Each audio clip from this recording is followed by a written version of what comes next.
Dan makna salawat sudah saya jelaskan. Artinya kita mengatakan, ketika kita katakan Allahumma salli ala Muhammad, artinya ya Allah, pujilah nabiku Muhammad di atas makhlukmu yang ada di langit sana. Pujilah nabiku Muhammad di depan Jibril, di depan Mikail, di depan Israfil, di semua malaikat yang di langit. Maka kalau kita satu kali saja meminta permintaan seperti itu, ya Allah pujilah nabiku di hadapan makhlukmu yang ada di langit, maka sebagai imbalannya Allah akan memuji kita 10 kali di hadapan makhluknya yang ada di langit. Nama kita disebut depan Jibril, Mikail, Israfil, malaikat pembawa aras, dan semua malaikat yang menempati langit-langit mulai dari langit pertama sampai langit ke-7. Semua mendengar nama kita. Jadi seolah-olah kita menjadi selebritis langit, ya, kalau orang yang banyak bersolawat itu. Bismillahirrahmanirrahim. Ya, kita mulai. Bismillahirrahmanirrahim. Assalamualaikum warahmatullahi wabarakatuh. Bihamdillahi wassalatu wassalamu ala rasulillah wa ala alihi wa sahbihi wa mawalah wa la hawla wa la quwata illa billahi wa ba'du. Alhamdulillah, segala puja dan puji hanya milik Allah Jalla fi'ula. Salawat dan juga salam kita hadiahkan kepada Rasul kita Nabi besar Muhammad sallallahu alaihi wa ala alihi wasallam.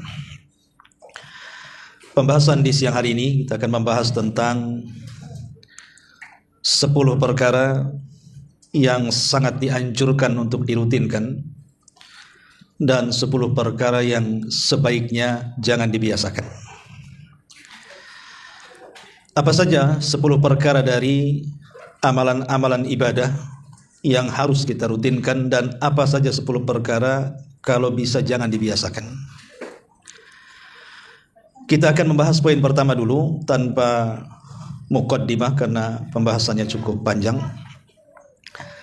Yang pertama adalah az-zikr, berzikir kepada Allah Subhanahu wa taala. Dan itu disyaratkan dalam surah Al-Ahzab ayat 41-42. Ya ayyuhalladzina amanu dzkurullaha dzikran katsiran wasabbihuhu bukratan wa asila. Wahai orang-orang yang beriman, berzikirlah kepada Allah dengan zikir yang banyak dan bertasbihlah untuknya pagi dan petang. Di sini Allah Subhanahu wa taala mengatakan udzkurullaha dzikran katsira. Berzikirlah kepada Allah Subhanahu wa taala dengan zikir yang banyak. Artinya amalan zikir itu adalah amalan yang sangat dianjurkan untuk terus-menerus kita lakukan. Makanya Abdullah ibn Bushr radhiyallahu an, dia menceritakan bahwa ada seorang laki-laki datang menemui Rasul dan mengatakan, "Ya Rasulullah, inna syara'i al-Islam qad kathurat alayya, fa akhbirni bi syai'in atashabbathu bihi." Rasul, syariat-syariat Islam ini sudah banyak membebani diriku, maka kabarkan kepadaku sesuatu yang mudah kukerjakan tapi bisa istiqomah dalam perbuatan. Maka Nabi SAW mengatakan, la yazalu lisanuka ratban min dzikrillah. Maka Rasul mengatakan, hendaklah senantiasa lisanmu itu basah dengan zikir kepada Allah Subhanahu wa taala. Dari sini bahwa zikir adalah amalan yang sangat dianjurkan untuk dirutinkan. Bahkan dalam sebuah hadis Nabi SAW mengatakan, ala unabbiukum bi khairi min a'malikum wa azkaha inda malikikum wa arfauha fi darajatikum wa khairul lakum min infaqiz zahabi wal warid wa khairul lakum min an talqau aduwakum fatadribu a'naqahum wa yadribu a'naqakum. Qalu bala ya Rasulullah. Qala dzikrullahi azza wa jalla. Rawahu Tirmidzi wa sahahahu Albani. Dari Abi Darda radhiyallahu anhu, Nabi SAW bersabda, maukah kuhabarkan kepada kalian amalan yang paling baik yang kalian amalkan. Amalan ini bisa membersihkan dosa-dosa kalian di sisi Allah, bisa mengangkat derajat-derajat kalian di sorga, dan lebih baik dibandingkan infak emas dan perak, bahkan lebih baik dibandingkan Anda berjumpa dengan musuh, Anda membunuh musuh atau Anda dibunuh musuh. Maka Nabi SAW, para sahabat mengatakan, tentu wahai Rasul, amalan apa itu? Satu amalan diberikan 5 pahala. Satu amalan tapi pahalanya 5. Pertama, amalan yang paling baik. Yang kedua, bisa membersihkan dosa. Yang ketiga, bisa mengangkat derajat di sorga. Yang keempat, lebih baik daripada orang berinfak dengan seluruh emas dan perak. Bahkan yang kelima, lebih baik dibandingkan orang yang mati syahid. Maka Nabi SAW mengatakan, amalan itu adalah zikrullahi azza wa jal, berzikir kepada Allah subhanahu wa ta'ala. Amalan zikir ini adalah amalan yang paling mudah yang dilakukan manusia. Kalau sholat harus ngambil wudu, ada gerakannya. Terkadang waktu-waktu tertentu malas pula kita mendirikannya. Seperti subuh, itu kan malas gitu ya kadang-kadang. Kemudian puasa juga sama, harus berlapar-lapar dulu. Apalagi haji, ngepul dana, belum lagi kemudian capeknya di jalan. Jadi amalan lain itu ima mengerahkan tenaga atau mengerahkan harta atau melibatkan dua-duanya. Tapi zikir itu tidak seperti itu. Cukup digerakkan lisan kita saja, itu sudah amalan yang paling baik. Karena zikir itu bisa dilakukan siapa saja. Orang sehat bisa zikir, orang sakit bisa zikir, anak kecil bisa zikir, orang dewasa, orang tua, laki-laki, perempuan, dalam kondisi apapun, sambil jalan, berdiri, di rumah, sambil baringan. Amalan ini paling mudah, tetapi memiliki pahala yang sangat besar. Ini yang pertama. Kemudian yang kedua, amalan yang juga harus dirutinkan adalah zikru lil mauti, mengingat kematian. Kata Nabi SAW dalam sebuah hadis, aktsiru dzikra hadimil ladat al-mautu. Kata Nabi SAW, perbanyak oleh kalian mengingat kematian. Kata Nabi SAW menyuruh kita untuk banyak mengingat kematian. Kenapa? Karena hadimul ladzat, kematian itu menghancurkan kelezatan orang hidup. Seenak apapun, sebahagia apapun orang hidup itu, kalau sudah mengalami kematian, maka akan terlepas kebahagiaannya. Rumah yang dibangun sak megah-megahnya pun tidak mungkin dihuni lagi. Uang yang dikumpulkan sebanyak-banyak pun tetap menjadi warisan orang-orang setelahnya. Itulah hadimul ladzat. Karena mengingat kematian itu, kalau diingatkan atau yang memikirkannya orang-orang susah, orang-orang fakir, orang-orang miskin, itu akan melapangkan dadanya. Tapi kalau dipikirkan oleh orang-orang yang kaya, yang terfitnah dengan dunia, maka akan menyempitkan dadanya. Jadi kalau orang kaya yang mikir kematian, itu sempit dadanya. Tapi kalau orang miskin yang memikirkannya, lapang tuh dadanya tuh. Kenapa? Karena kalau orang miskin mengingat kematian, dia tidak mungkin akan merenungkan keperitan hidup yang dijalaninya. Karena dia yakin ada kehidupan setelah kematian. Artinya tidak masalah susah di dunia, tapi jangan pula tak bahagia di akhirat. Maka dia ada kesempatan untuk menjadi orang kaya di surga. Makanya lapang dadanya tuh. Tapi kalau orang kaya yang memikirkan kematian, sempit dadanya. Kenapa? Karena kematian memisahkan dia dari kekayaannya.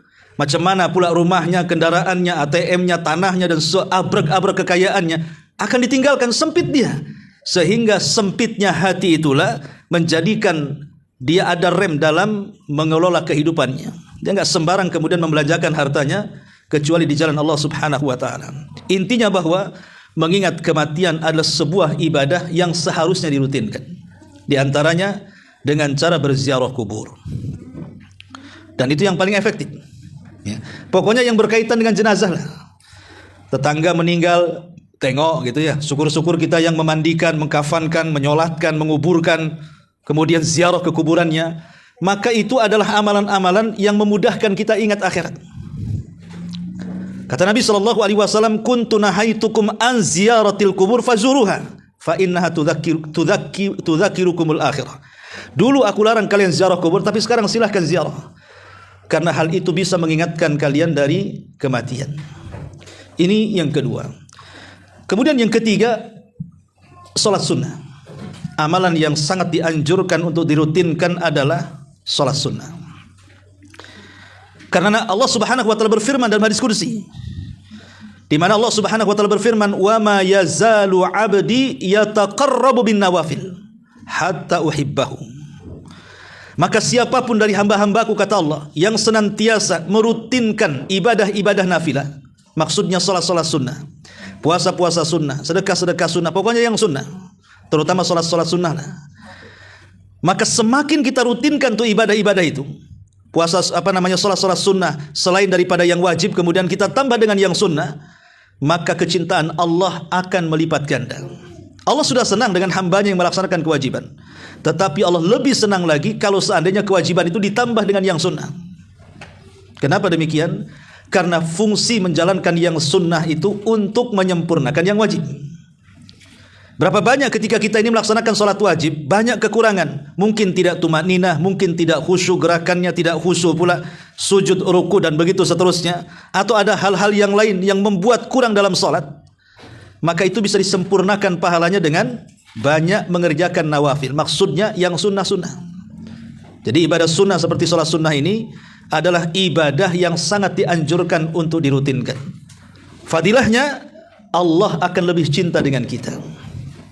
Kalau Allah sudah akan lebih cinta dengan kita dibandingkan orang yang hanya mencukupkan yang wajib, maka sebagai bentuk balasannya, semua para malaikat Allah akan mendoakan kita, akan ikut mencintai kita. Bahkan seluruh makhluk di bumi akan ditanamkan kecintaan kepada kita.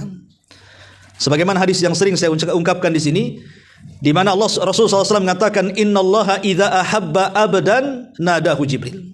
Allah itu kalau sudah suka dengan seorang hamba, maka yang pertama dipanggil siapa? Jibril. Kemudian Allah katakan kepada Jibril, ya Jibril, inni uhibbu fulanan. Aku suka tuh dengan si fulan. Fa'ahibbahu, kau juga harus suka. Fa'ahabbahu Jibril. Maka Jibril pun ikut suka dengan orang yang Allah sukai.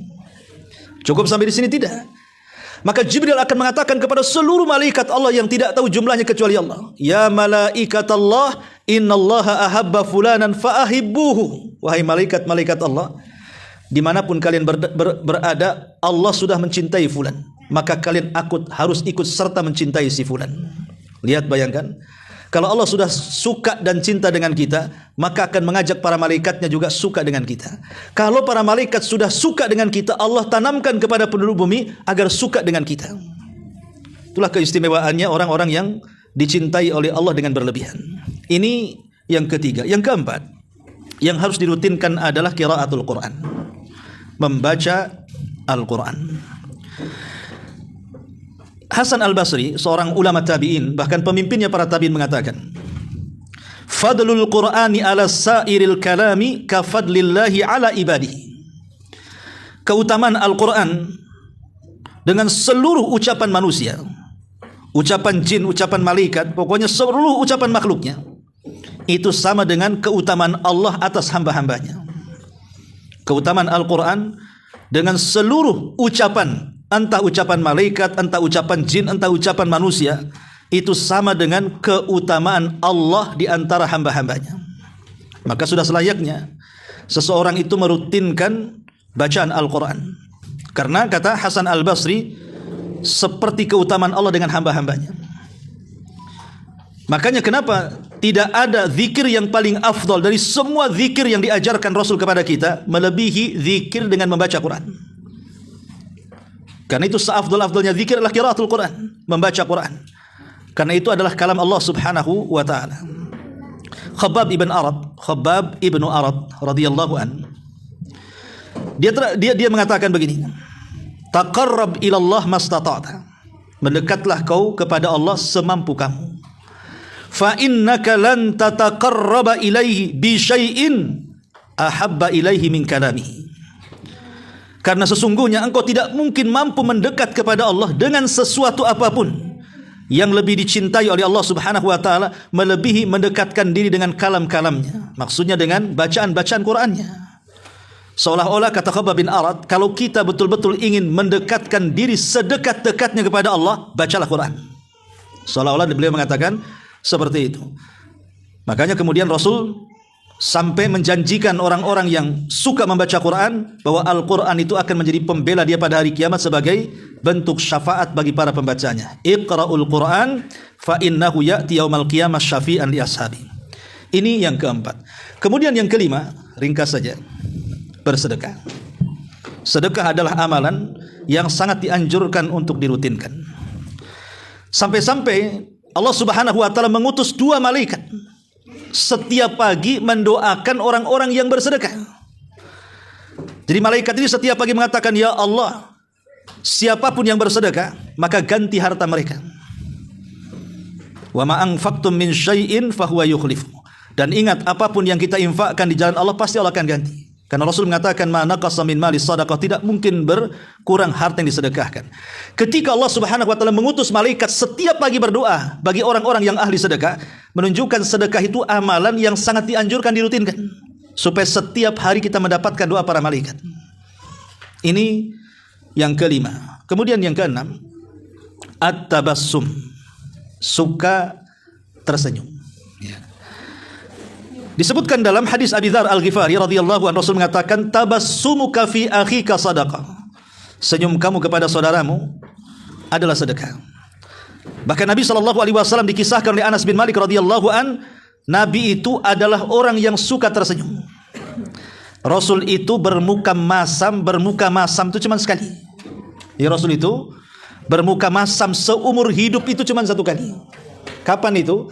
Saat dia berdakwah di depan orang-orang Quraisy. Jadi dia berdakwah di depan orang-orang Quraisy dengan harapan kalau seandainya para pemimpinnya masuk Islam, maka akan membawa anak buahnya, kabilahnya masuk Islam. Itu harapan Rasul. Memang baik niat Nabi. Cuman masalahnya, di tengah-tengah dia sedang memberikan ceramah di hadapan para pembesar Quraisy, datang pula orang buta. Orang buta datang menemui Rasul mengganggu dakwah Nabi. Ya nggak bisa disalahkan juga, Abdullah ibn Ummi Maktum kan buta. Dia tidak tahu Rasul sedang berceramah sama siapa. Yang jelas Ibnu Ummi Maktum datang ingin masuk Islam dan tertarik dengan Islam. Maka Nabi SAW ketika dia sedang berceramah di hadapan para pembesar Quraisy, tiba-tiba Ibnu Ummi Maktum datang dan memanggil-manggil dia.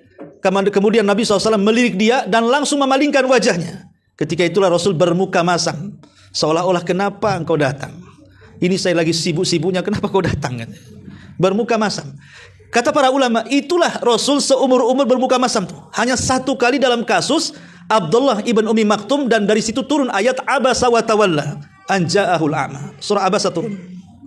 Itulah kehebatan Rasul, setiap hari seumur hidupnya tersenyum, hanya sekali bermuka masam. Kita seumur hidupnya bermuka masam, 1 kali pula senyum. Itu pun karena ada niatnya, ada udang di balik batu, senyum ngapain nih, pinjam uang nampaknya nih. Ya. Jadi ini juga yang ke-7, at-tabassum. Kemudian juga yang sangat dianjurkan untuk dirutinkan adalah as-saum, berpuasa. Makanya kenapa puasa itu, maksudnya selain puasa wajib ya, sampai aturannya itu macam-macam. Ada yang sifatnya bulanan, ada yang sifatnya pekanan, ada yang sifatnya tahunan. Itu menunjukkan apa? Sangat dianjurkan untuk dirutinkan. Ada yang sifatnya bulanan, ayyamul bid, 3 hari ya. Kalau kita sanggup melebihi 3 hari, ada yang disebut dengan pekanan, 8 hari, Senin Kamis, sebulan 8 kali ya. Oh, sanggup saya lebih daripada 8 kali Ustaz. Ada yang sifatnya 1 hari puasa, 1 hari tidak, harian, sebanyak 15 kali dalam 1 bulan itu. Jadi 3 hari ayyamul bid, 8 hari Senin Kamis, 15 hari puasa Daud. Tapi ada juga yang tahunan. Nah, seperti nanti bulan Dzulhijjah bagi yang tidak wukuf ada namanya puasa Arafah. Nanti di bulan Muharram juga ada namanya Asyura, Tasu'a lagi. Dan begitu seterusnya. Ada puasa mutlak di bulan Sya'ban, ada puasa Syawal 6 hari. Itu menunjukkan kenapa kemudian puasa ini sampai Nabi SAW kemudian membuat kapling-kapling, ada yang harian, ada yang pekanan, ada yang bulanan, ada yang tahunan. Ada isyarat di sini bahwa puasa sunnah itu amalan yang sangat dianjurkan untuk dirutinkan. Ini juga luar biasa. Adapun keistimewaan puasa sering saya jelaskan. Kemudian juga amalan yang selanjutnya yang nomor 8 adalah memperbanyak salawat kepada Nabi.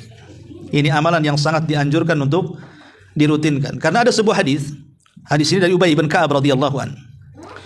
Jadi Ubay bin Ka'ab ini mengatakan, ketika satu hari Nabi SAW apabila telah berlalu 2/3 malam. Jadi beliau bangun, kemudian beliau mengatakan, ayyuhan nas, udzukurullaha, ja'atir rajifatu tatbauha radhifah. Kata Nabi SAW, apabila berlalu 1/3 malam akhir, maka Rasul mengatakan, berzikirlah kalian kepada Allah, berzikirlah kalian kepada Allah. Kemudian Rasul mengatakan, pasti datang tiupan pertama yang akan diikuti tiupan kedua. Maksudnya apa? Ja'al mautu, maksudnya kematian, bima fihi, dengan peristiwa-peristiwa yang terkait dengan kematian. Sampai kemudian di akhir-akhir hadis, Ubay ibn Ka'ab radhiyallahu anhu mengatakan, ya Rasulullah, inni aktsarus salata alaika, fakam aj'alu laka min salati. Rasul, saya ingin memperbanyak salawat untukmu. Berapa banyak saya harus bersalawat pada setiap doaku? Maka Nabi SAW mengatakan, masyita, terserah engkau lah. Maka Ubay mengatakan, ar-rubu, bagaimana kalau 1/4 doaku aku gunakan untuk salawat? Kata Rasul, masyita, terserah kamu kalau kau sanggup. Kemudian Ubay bin Ka'ab mengatakan, Ubay mengatakan, bagaimana kalau ku tambah? Maksudnya an-nisfu, separuh, doaku salawat, separuhnya permintaan. Kata Rasul, masyita, terserah kamu. Fa in zidta fa huwa khairun, kalau kau mau nambah itu lebih baik. Maka kata Ubay, bagaimana kalau ats-tsulutsaini, 2/3 doaku aku gunakan untuk salawat, 1/3 untuk berdoa. Maka Rasul mengatakan, ma syi'ta fa in zidta fa huwa khairun laka, terserah kamu, kalau engkau menambah dari itu lebih baik. Maka Ubay mengatakan, bagaimana kalau seandainya aj'alu laka salati kulluha du'a, kulluha as-salawat, bagaimana kalau aku jadikan pada setiap doa-doaku semuanya salawat, dari awal berdoa sampai akhir salawat aja. Maka Rasul mengatakan, idzan tukfa hammuk wa yughfaru laka dzambak. Kata Rasul, kalau demikian, maka kebutuhanmu pasti dicukupkan dan dosa-dosamu pasti akan diampunkan. Lihat bagaimana di sini jawaban Nabi kepada siapa? Ubay ibn Ka'ab.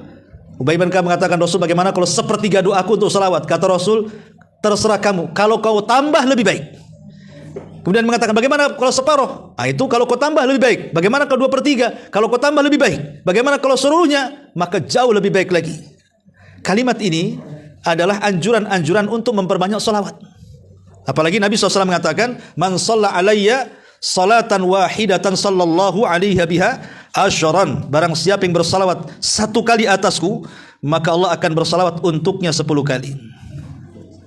Dan makna salawat sudah saya jelaskan. Artinya kita mengatakan, ketika kita katakan Allahumma shalli ala Muhammad, artinya ya Allah, pujilah nabiku Muhammad di atas makhlukmu yang ada di langit sana. Pujilah nabiku Muhammad di depan Jibril, di depan Mikail, di depan Israfil, di semua malaikat yang di langit.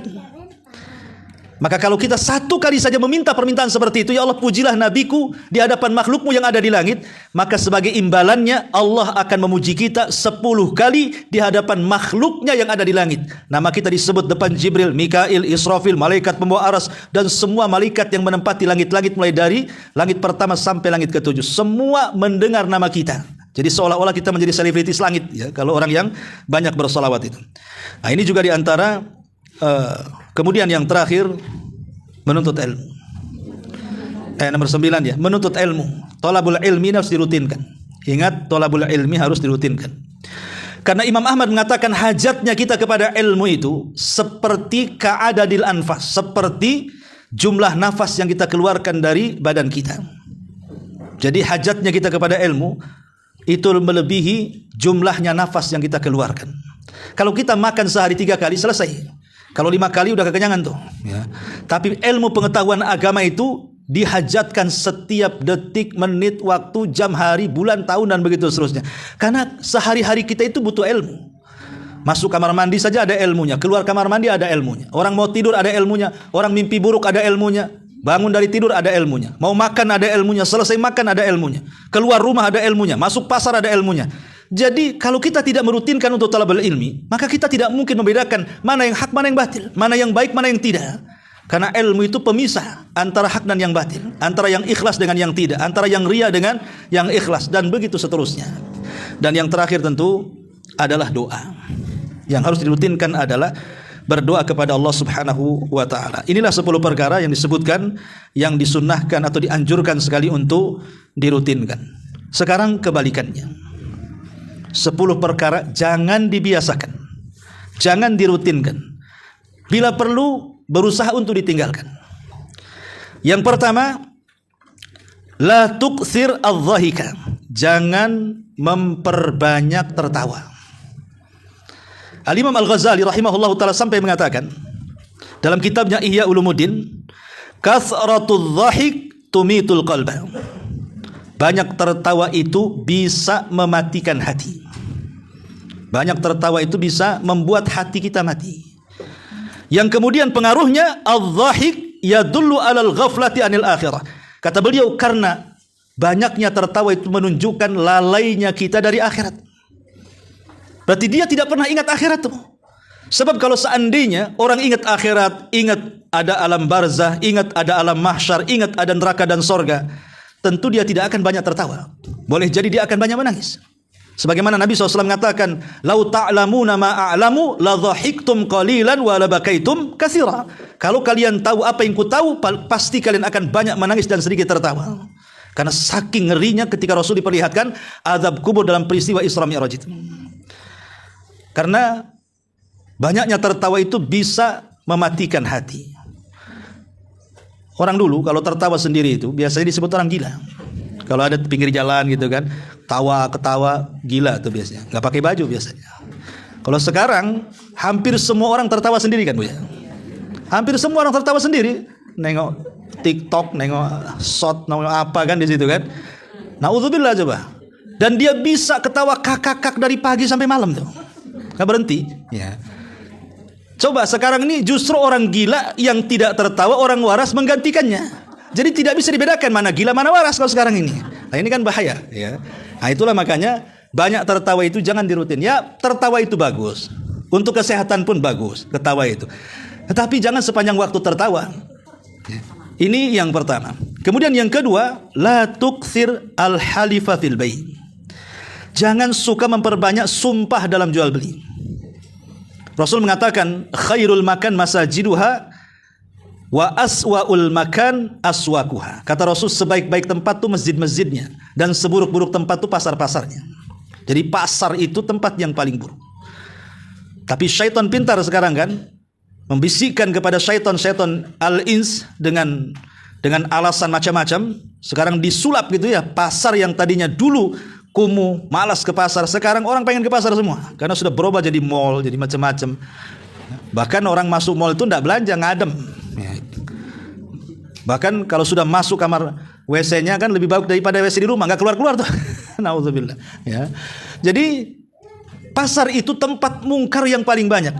Semua maksiat di luar pasar ada dalam pasar, tapi semua maksiat di dalam pasar belum tentu ada di luar pasar. Mulai dari syirkul akbar sampai kabairudz dzunub, sampai saghairudz dzunub, itu ada lengkap di pasar itu. Syirkul akbar seperti apa? Syirik. Orang pasar itu paling banyak kesyirikannya. Kenapa? Datang ke dukun, beli jimat, beli raja, tempel di tokonya. Biar laris. Itu udah kesyirikan tuh. Ya. Belum lagi kemudian kabairudz dzunub, mulai dari dosa lisannya, menggibah, ya, untuk mengambil langganan, menjelek-jelekan pedagang yang lainnya, udah biasa itu, menjatuh-jatuhkan. Namanya orang pasar. Pasti dia akan jatuh-jatuhkan yang lainnya. Dia kurang tawakal. Kalau tidak punya ilmu kurang tawakal. Seolah-olah apa, rizki dia diambil orang dan rizki orang bisa diambil dia.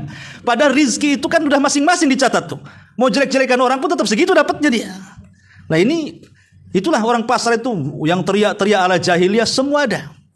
Jadi makanya kenapa salah satunya adalah paling banyaknya sumpah itu di pasar. Untuk apa? Untuk menglariskan dagang. Kata Rasul, iyyakum wa kathratal halafi fil bai'i fa innahu yunaffaq thumma yamhaq, kata Rasul. Hati-hati, jangan banyak sumpah dalam jual beli itu.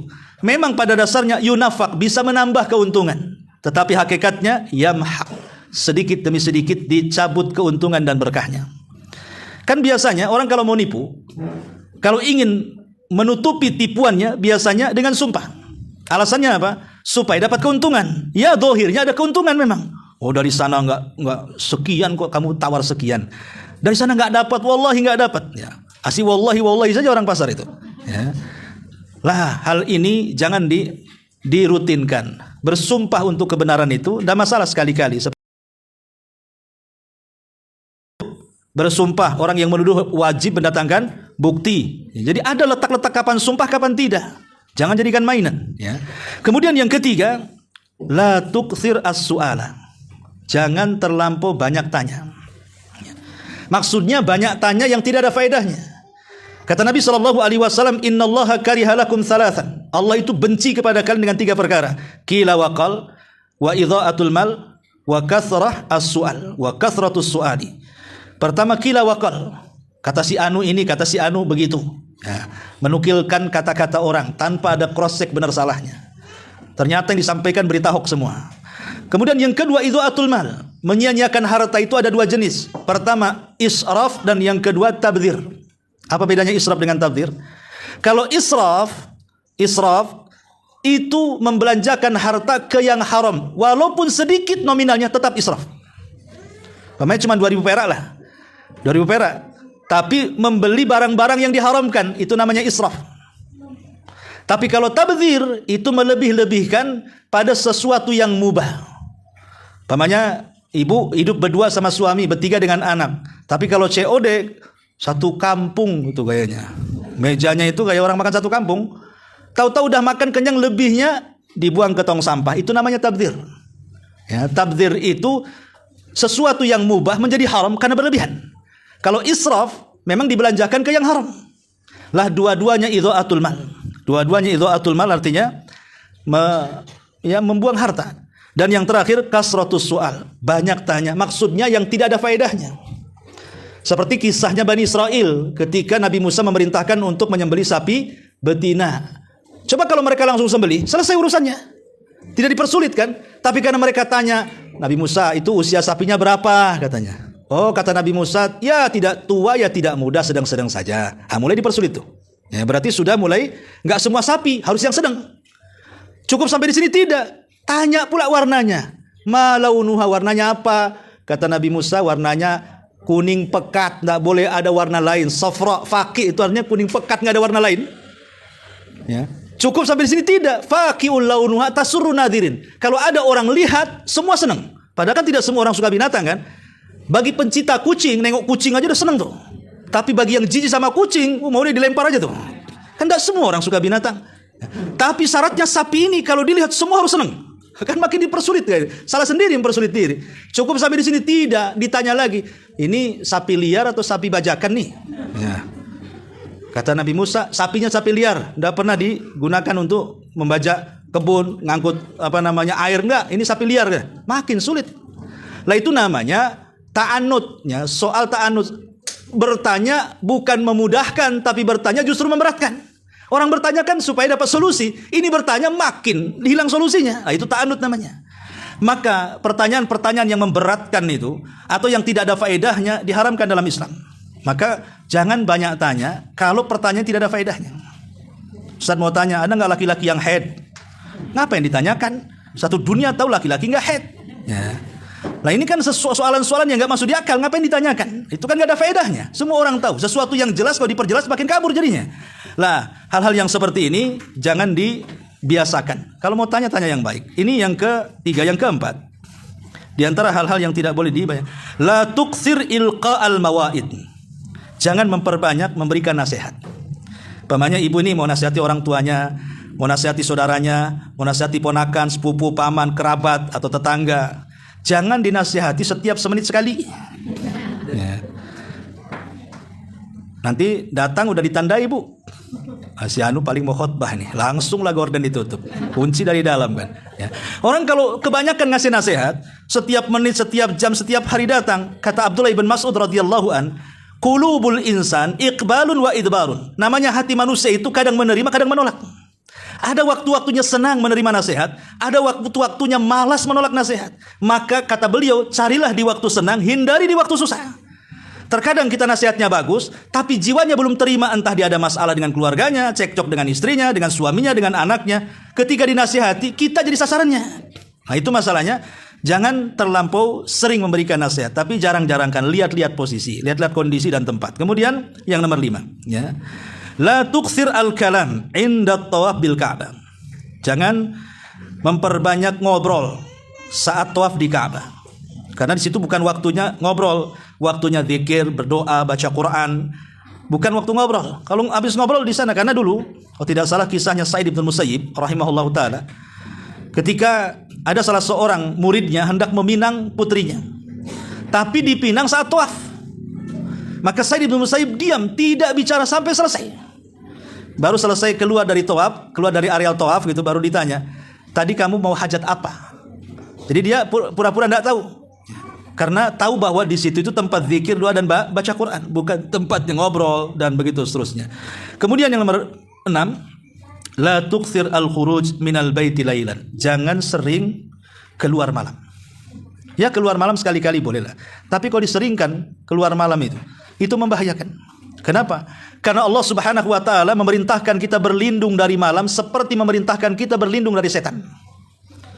Jadi Allah memerintahkan kita berlindung dari keburukan malam hari persis seperti Allah perintahkan kita berlindung dari setan. Qul a'udzu birabbil falaq min syarri ma khalaq wa min syarri ghasiqin idza waqab. Ghasiq itu artinya malam, waqab ketika menutup. Kenapa demikian? Karena kejahatan di malam hari itu meningkat, terutama kekuatan setan itu meningkat. Makanya lihat, maksiat itu kebanyakan di malam hari. Ada orang di siang hari enggak ada niat maksiat, kalau sudah datang di malam hari keluar tuh keinginan maksiatnya itu. Itu waswas setan tuh. Makanya lihat kok tempat diskotik, peredaran narkoba, miras, perzinahan, dan tempat-tempat maksiat itu semua buka di malam hari. Mau setan manusia, mau setan jin itu semua keluar di malam hari. Mau nyihir orang yang di malam hari. Ya, makanya Nabi Musa pintar cerdik ketika beradu dengan tukang sihir Fir'aun. Nabi Musa tidak mau di malam hari, maunya di waktu duha. Karena kekuatan setan itu melemah di waktu duha dan menguat di waktu malam. Nah, dari situ jangan sering-sering keluar malam hari. Belum lagi kemudian hewan-hewan buas, hewan yang berbisa, kan banyak orang-orang yang mancing malam-malam ke patuk ular mati itu. Bukan dapat ikan, nyerahkan nyawa kan itu. Kemudian yang nomor 8. Nomor 7, mau selesai aja. La tukthir al-hadits bi kulli ma sami.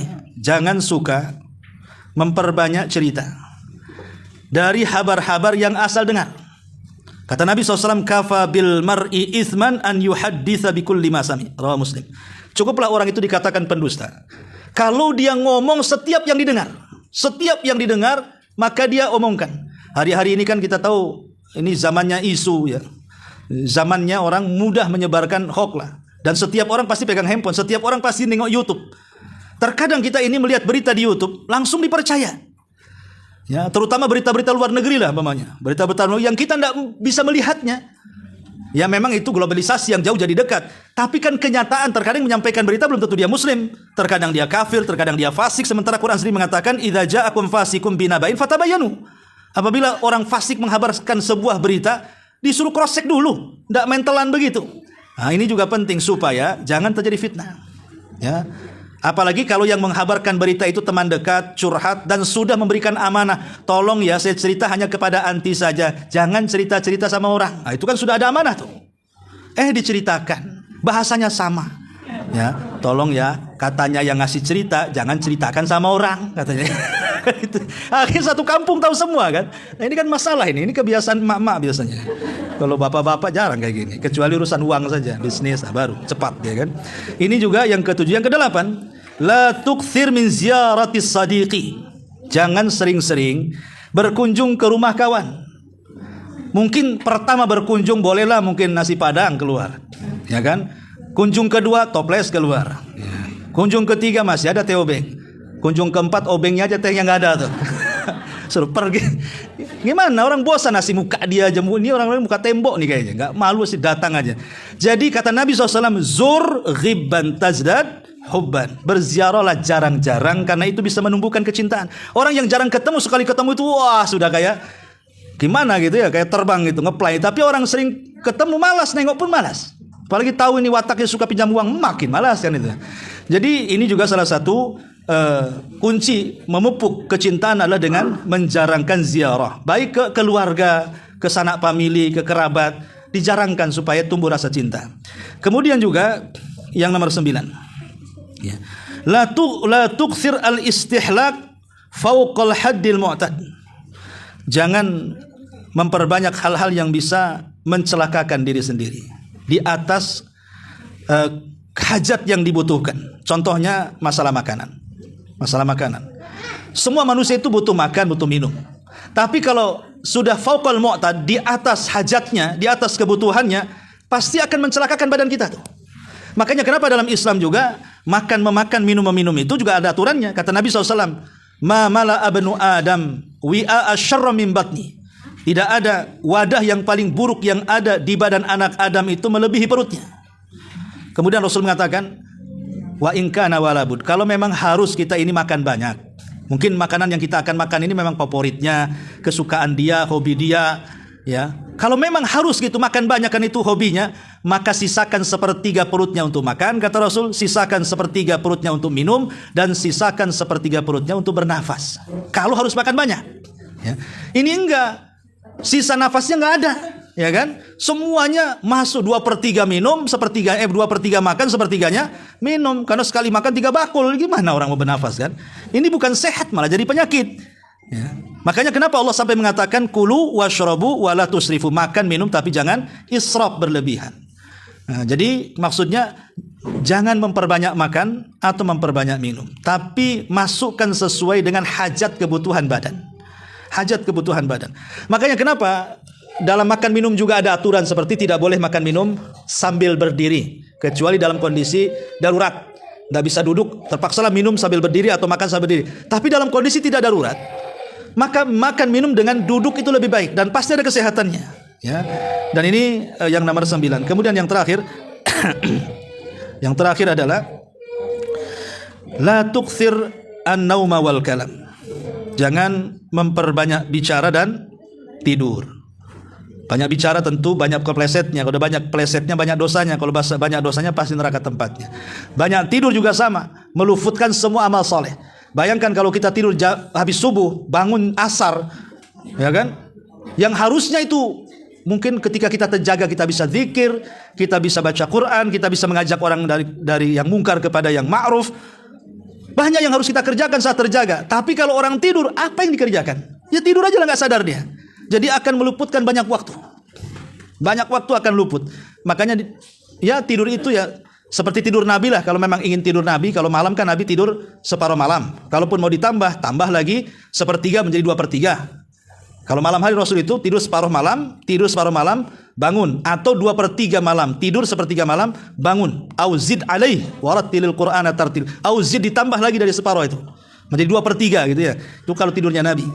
Ya, dan ingat bahwa banyak tidur itu bisa mematikan hati, kemudian menghilangkan sesuatu yang berharga dalam hidupnya, dan lebih daripada itu dikhawatirkan dia tidak bangun lagi.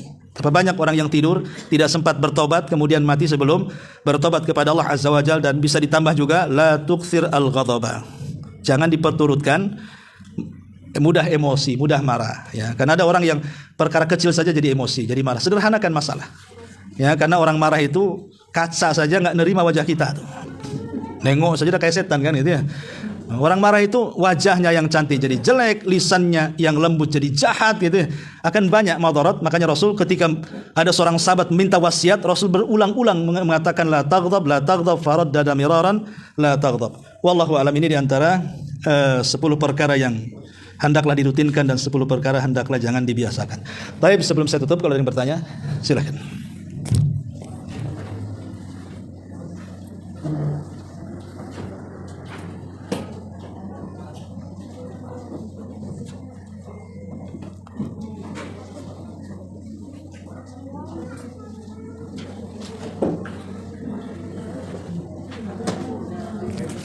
Gak ada. Subhanallah bihamdika asyhadu an la ilaha illa anta